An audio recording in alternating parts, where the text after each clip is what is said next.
To begin drawing in HTML5, we start with a canvas, and the first command we're going to issue is begin path. Next, we will move the pen to our starting location, in this case the offset 200, 200.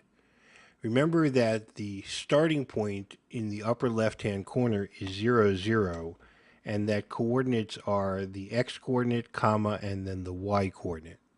We're now going to draw a line from our starting position of 200, 200 to the position 200, 400.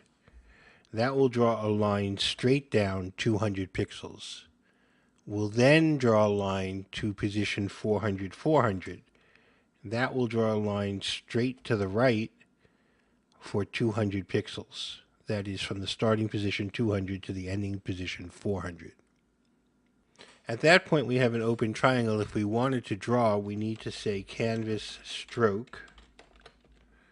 Let's save that, turn to our browser, and update. And you can see the line straight down and then straight across.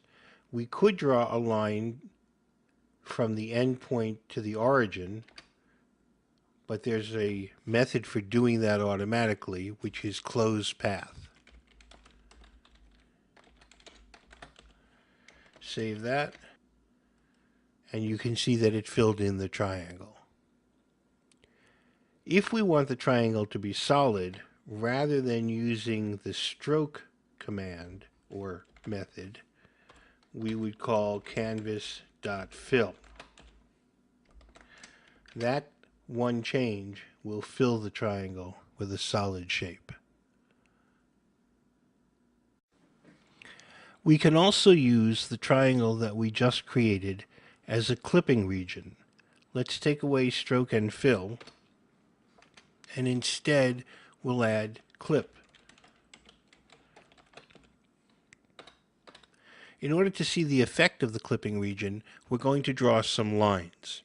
We start as usual with begin path, and now let's create a for loop in which we will create a series of lines that will run from 0 to 400 on the x-axis, incrementing the y-axis by 5 at each iteration.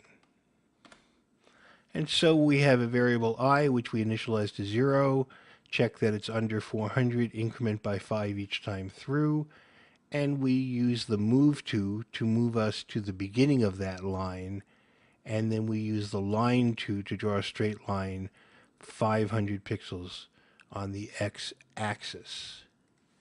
Let's add a stroke command.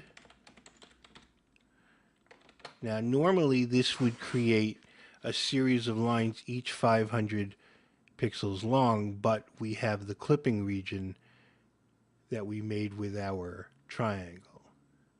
Let's take a look at the net effect of those together by refreshing the browser. And you can see that the clipping region is clipping the lines to be within the triangle. You can draw curves and circles using the arc method of Canvas. The first two parameters are the offset. The next parameter is the radius, then the starting angle, and then the number of degrees in radians. We want a complete circle that's 360 degrees. Pi is 180 degrees. So we'll use math.pi and multiply that by 2. And then you have to indicate whether you want it to be clockwise or counterclockwise. Interestingly, false is clockwise. So we're going to draw a circle starting at 0 degrees for 360 degrees with a radius of 75. Let's save that, return to Opera, update, and sure enough, we get a circle. We can instead create an arc that is less than a circle. To do that, we're going to need to set the number of degrees that we want, and let's draw a 60-degree circle. And we do that again using radians, so we'll make a local variable called radians from degrees. Remember that pi is 180 degrees, so if we take pi and we divide it by 180 degrees, we get 1 degree, and then multiply that by the 60 we want. And that'll be the number of radians for 60 degrees. We can then return to our canvas arc, put in our starting point, our radius, our starting degrees, and then how many degrees we want using radians. And that will give us a 60-degree arc. Let's return to Opera, update, and you can see that we have drawn a 60-degree arc.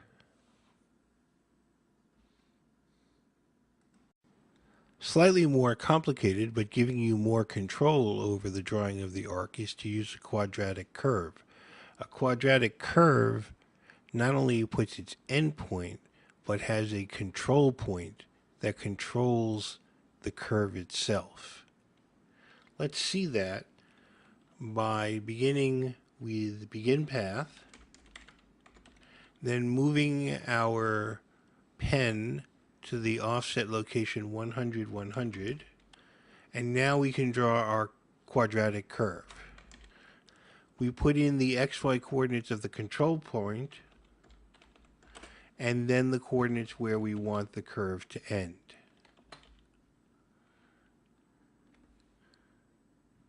We can save that and run that. And when we refresh, we get a curve. And you can see that this is where we move to. This is our end point. And there's a control point here that is drawing this curve out. If we do the exact same curve, but move the control point, and let's do that by copying and pasting, and then adjusting the control point to 50, 150, but leaving the endpoint alone, then we'll get a second quadratic curve that will mirror the first. And we get something that looks very much like a lens. Somewhat more complex than the quadratic curve is the Bezier curve. We can see that by removing the quadratic curve, and let's remove the second as well. We'll move to a starting point of, actually let's set that to 150, 150 as our starting point, and then add a Bezier curve. Now the Bezier curve has 2 control points rather than 1. So it's going to curve first in one direction and then in another, depending on the location of its second control points. Let's save that. And when we refresh, you can see the effect of those control points. Let's see if we can get more of an S-shaped curve by adjusting our starting point and therefore the relative position of the control points. And I encourage you to play with the initial points and then the control points.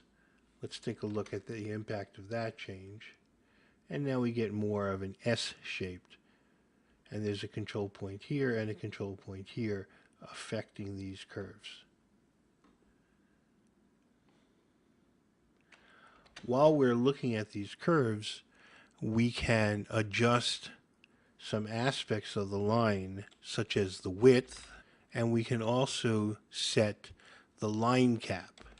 The line cap can be round, métier, or it can be square. We're going to set it to square, and you can see a thicker line with a squared off end cap. If we were to change that end cap to round,